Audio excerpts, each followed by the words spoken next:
Welcome to SlowTalk English, the podcast that helps you learn English through calm, clear, and meaningful listening.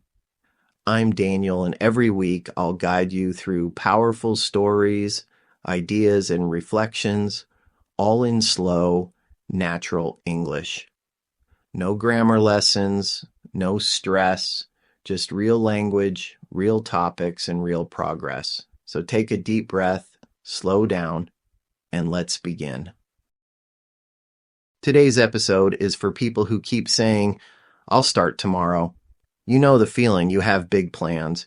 You want to study, work out, change your life, but you keep delaying. You lie down, scroll on your phone and say, tomorrow I'll be better. Tomorrow I'll start. But what if tomorrow never comes?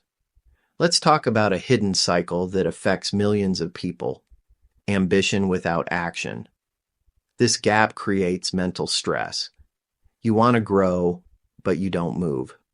And this creates guilt, shame, frustration.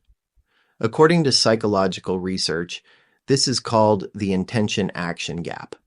It means we often have the intention to act, but we don't follow through. Why? Because the brain is designed to avoid discomfort. Studying, exercising, or focusing requires energy. Your brain's job is to protect energy, so it resists. And modern life makes it worse. Social media, instant rewards, fast entertainment, they train your brain to seek pleasure without effort, but that doesn't mean you're lazy. It means your environment is stronger than your discipline. So how do we fix it?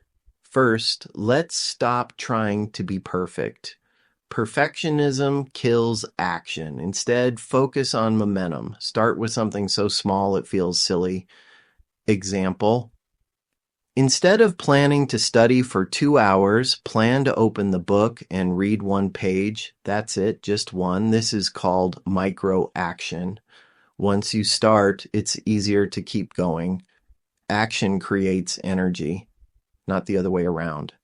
Second, understand the power of identity. Don't wait to feel like a productive person. Become one. Say, I am someone who takes action. Your brain listens to the stories, you tell it. Third, set clear triggers. Attach habits to things you already do. After breakfast, I write. After brushing my teeth, I read. Habits need anchors. Fourth, change your environment. Put your phone in another room. Make distractions hard to reach. Make focus easy to start.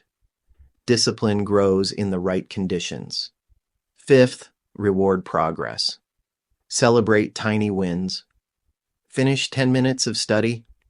That's progress. Logged out of Instagram, that's strength. Don't wait for big results to feel good. Lastly, accept discomfort. Discipline is not easy, but neither is regret. You get to choose your pain, the pain of effort, or the pain of staying the same. Now let's dig deeper. Why do we procrastinate even when we know it's bad? According to neuroscientist Dr. Tim Cycle, procrastination is not a time management problem. It's an emotional regulation problem.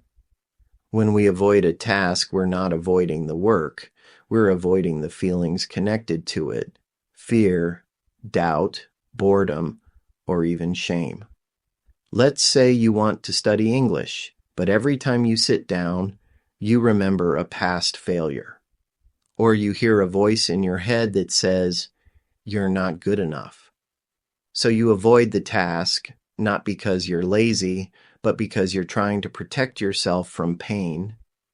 But here's the truth. Avoiding discomfort creates more discomfort later. The anxiety grows, the work piles up, and your confidence drops. The solution? Face the discomfort in small doses. Don't try to destroy fear. Just walk through it slowly. Here's a practical example, the 2-minute rule. If a task takes less than 2 minutes, do it now. That includes replying to emails, making your bed, or opening a book. Why?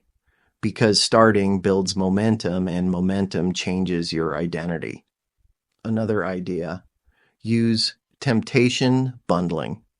Pair a task you want to avoid with something you enjoy. Study while drinking your favorite tea. Exercise while listening to your favorite podcast. It's not cheating, it's psychology. You're creating positive associations. Now let's talk about ambition. Being ambitious means you see more for yourself. But ambition without clarity becomes pressure. You feel overwhelmed because you want everything now. So break it down. What do you want this month, this week, today? Write it down. Clarity reduces fear. Then ask yourself, what's the smallest possible step I can take today? Take it, no matter how small. Because consistency beats intensity. Let me say that again. Consistency beats intensity. The people who change their lives don't make giant leaps. They make tiny steps on every single day. So if you're lying down today thinking, I'll study tomorrow, don't wait for motivation. Get up, drink some water, stretch, open your book, read a page, take a deep breath, then take another step. You are not lazy. You are not broken. You are just human, and humans need structure, clarity, and compassion. So be kind to yourself, but also be strong. You can do this.